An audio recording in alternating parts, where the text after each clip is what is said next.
how does one utilize the last hour of Friday? How to be conscious of Allah, seekers of Hifz. Utilizing the last hour of Friday, being conscious of Allah, seekers of Hifz. Utilize the last hour of Friday in the way in which you feel is getting you closer to Allah subhanahu wa ta'ala. If you want to pray, if you make dua, if you read Quran, if you're teaching a class, if you take your children out to the lake and you throw and skip rocks, you have a picnic with your wife, whatever you feel is an act of piety and righteousness that's getting you closer to Allah subhanahu wa ta'ala. And there are many doors that lead to Jannah.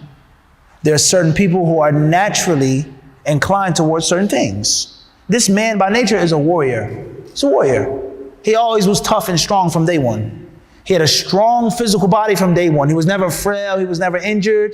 He was strong. He came out of his mother's womb and started running in a walker from day one. He should stick to and focus on that which pertains to physical strength in the deen, protecting the Muslims, serving the Muslims, propagating the religion. This brother, my son, he was always good with money. From a little young age, he had his abacus. He had his little colored abacus, counting, keeping track of things. He would sell waters outside of the masjid on Friday. He was a natural born what? Businessman, hustler. He loves to study mathematics. He loves to go to school. He's naturally a money man. He's good at making business decisions. And my other son is horrible. My son, who's the warrior, who's the athlete, he couldn't keep $10 for 5 minutes. The money burns a hole in his pocket. And I have a third son who was skinny, who was frail, who had bad eyes from day one, who was always in the hospital. And he never went outside and played. He never bought this, he never did this. He was stuck to books.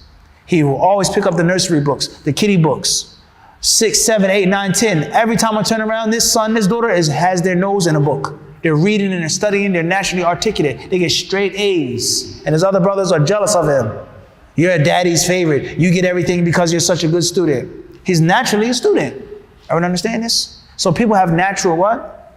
Inclinations. They have natural inclinations. And the same applies to al-Islam. There's some people who are inclined to knowledge. There are others who are inclined to sadaqah. There are others who are inclined to security. There are others who are inclined to speaking. There are others who are inclined to politics. So you have to do in Islam, anytime, in the last hour of Jumu'ah, that which is best for you. One person may say, I want to read the Quran. Another person says, I'll pray.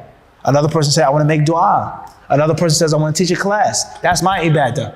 As Imam Malik rahimahullah ta'ala said, there are certain people, فُتِحَ لَهُمْ بَابُ كَذَا. This door is open up for them.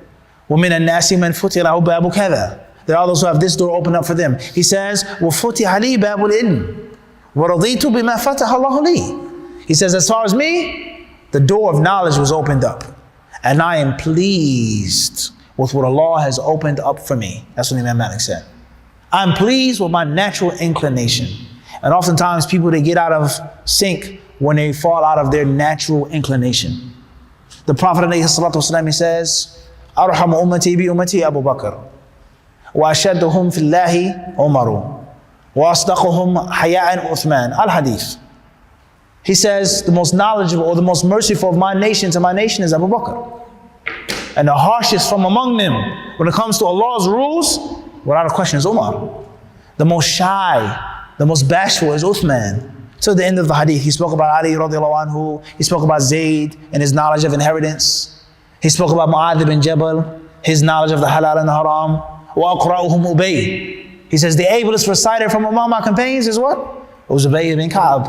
So this hadith, the ulama have explained, the ulama of Islam, they say it shows that people have natural inclinations. And they're naturally good at certain things, and they should what? Stick to those things. And it doesn't mean that you can't do other things. But oftentimes we are jack of all trades and a master of what? Of none. Wallahu alam.